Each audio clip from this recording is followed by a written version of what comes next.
Hello and welcome to this videocast in which we'll look at how businesses can stay safe from cyber threats during the holiday season. I'm Warwick Ashford, a senior analyst at KuppingerCole Analysts, and I'm joined by Danny Jenkins, CEO and co-founder of ThreatLocker. Welcome. Good morning, and thank you for inviting me today. So, Danny, the end of the year holiday season is coming up, supposedly the most wonderful time of the year, but we all know it can be the most vulnerable time of the year from a cybercrime point of view, with some reports claiming a 30 to 40% increase. In your experience, why is the holiday season from late November through December a popular period for cybercriminals to carry out attacks? Well, really, it's about time. The more likely a cybercriminal can cause damage, the more likely they're going to get paid. So cybercriminals often want to keep as much time on your network, encrypt as many files, extract as much data as possible. You're less likely to be caught on a holiday season where socks are running thin, users aren't paying attention to what's happening on their machine. If one machine's left unlocked, they can get onto that machine. They can use the whole weekend or long weekend even to do as much damage as possible. And there's also an increase in online activity transactions as well. I guess that also is a factor.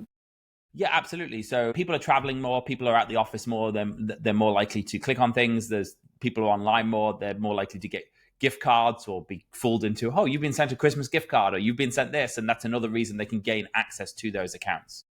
So now the next logical question would be, how can businesses protect themselves over the holiday period? But I'd argue that the holiday season should make no difference to a well-designed cybersecurity strategy. It should work equally well at any given time of the year. Would you agree?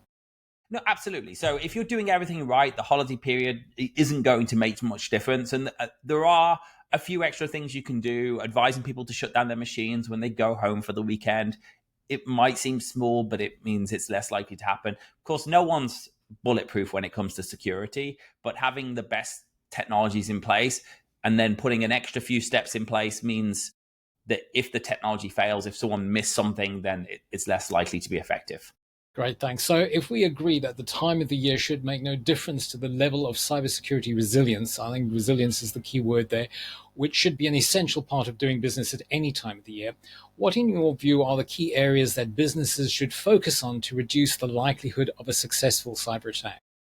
I think if I was to pick the two areas, I'm going to focus on software and network. And the reason being, every major cyber attack comes in one of two ways. One is a piece of software, a piece of malware, whether it's a backdoor or a vulnerability or just an executable someone downloaded, quick assist or GoToMeeting from an attacker. So making sure you block untrusted software, making sure you limit what software can do in your environment. Bear in mind, every piece of software you run can see all of your data. So ring fencing technologies are really, really cool for saying, okay, this program can't see my files if there happens to be a backdoor. Whether it's a holiday season or not, it won't be able to access my data. The other thing is making sure you don't have open ports. Shut down VPNs where you can. If you do have to have VPNs, make sure they're patched, make sure they've got limited access once they gain access to your environment. The amount of times I'll see someone get into a VPN, then do a full network scan, gain access to servers, do remote encryption. Again, if you have a VPN, it's probably to access one application, only allow it access to one application. So limiting open ports on your firewall, making sure all those open ports are watched like a hawk, do regular port scans, and make sure you're blocking untrusted software. And what about backup and recovery processes? I mean, I know those are kind of considered to be old hat, but I mean, we still need them. Backup and recovery isn't just about security. It's about things fail. And when you're away for a long weekend too, if the power goes out, no one's going to know the power's out and the UPS is probably just going to die and the server's going to shut down. You're more likely to have failure. Of course, cybercrime is really about creating ransoms, making sure you don't get your data. If you can recover and restore your data, having that in place is really, really important as well. So making sure you've got a good backup, test that backup, but more importantly, test the restore. What I'll always say is once a month, go and do restores from your backup. Quite often, attackers will come in and change your backups to back up 2 terabytes of empty files. So you get your nice green backup report every month or every morning. But the reality is it wasn't successful because it backed up fake data. So testing your backups, making sure you've got good backup and recovery is really important as well. And how about automated response, sort of something that kind of, is going to just kick in even if somebody's asleep at the wheel or whatever at that time of the year to kind of maybe complement the internal security team? Yeah, actually, and one of the things that has changed over the last 2 years is the speed in which attackers are, I suppose, causing impact.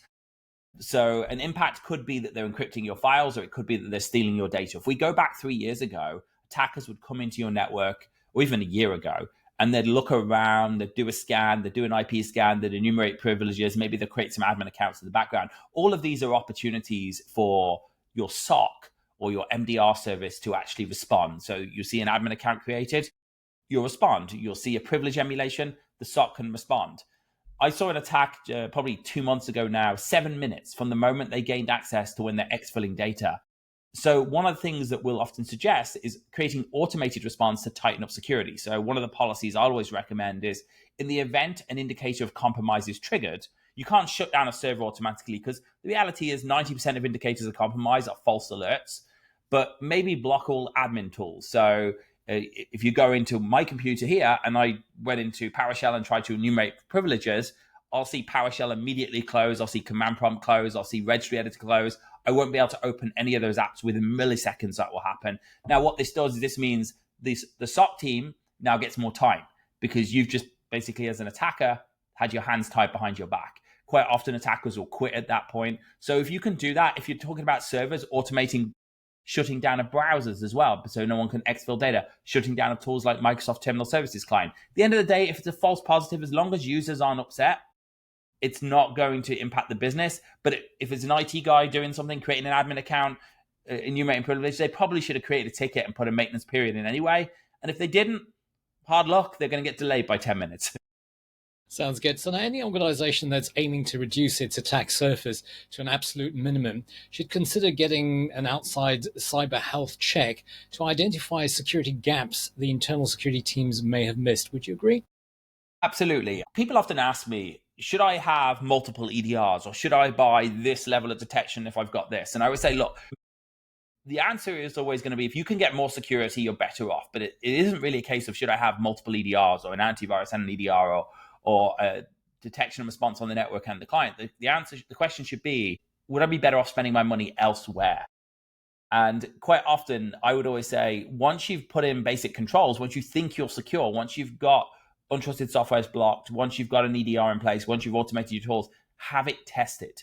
One of the things we'll actually do, this is an automated test. I think human tests are great as well, but we'll actually give you a report every day. It's called a defense against configuration report, where it will show you 170 checks on every endpoint every day. Do you have these security controls in place? And we can do that even if you're not a customer. We can just do a free trial and show you what that looks like.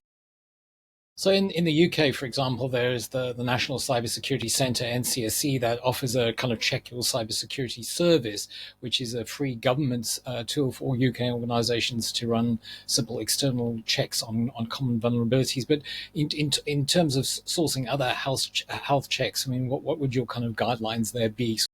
I would assume that there are some things that they should avoid. Well, so I think being careful about, don't just download health checks on your machine. Make sure you trust the vendor. Make sure they're reputable. So I would always say you want an external pen test. We have multiple external pen tests in ThreatLocker. We have them organized by our CIO, but we also have them organized by the business side, the financial side, to make sure that the CIO isn't even necessarily testing. So having advanced paid pen tests is always a good idea.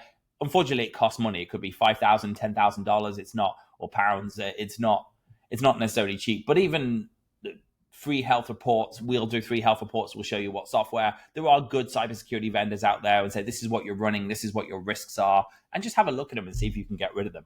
And quite often, 90% of the risks found on a health report, by you configuring your system properly, they can go away with no cost to you. And they're just going to harden your environment and not even bother the user, because the user aren't using most of those configurations anyway. Great, thanks, Danny. So in summary, the ways to reduce the likelihood of becoming a victim of a cyber attack at any time is to close any known gaps to reduce the attack surface of your organization. One, by controlling what applications are allowed to run in your business IT environment and what they're allowed to do. Two, by controlling who has access to what, under what specific circumstances and for defined periods of time. Three, by ensuring that you have tried and tested backup and recovery processes. And four, by ensuring that you have 24/7 monitoring, detection, and response capability, supplementing internal capabilities with external services when necessary. Any closing thoughts from you, Danny? No, I think that's really it. Making sure you put those basic controls in place, closing network ports, making sure you close internal ports as well, because untrusted devices on your own network can be a big problem. and having that 24-hour a day, it's really important, because you want a service that doesn't go home on Christmas Eve and say, unfortunately, we have a whole bunch of people here in ThreatLocker that work 24 hours a day. Well, they don't, but the team does.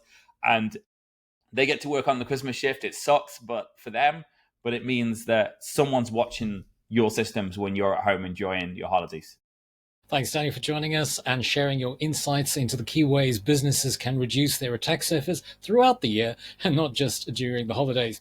And thanks to you for watching. We hope that you found it useful. Thank you.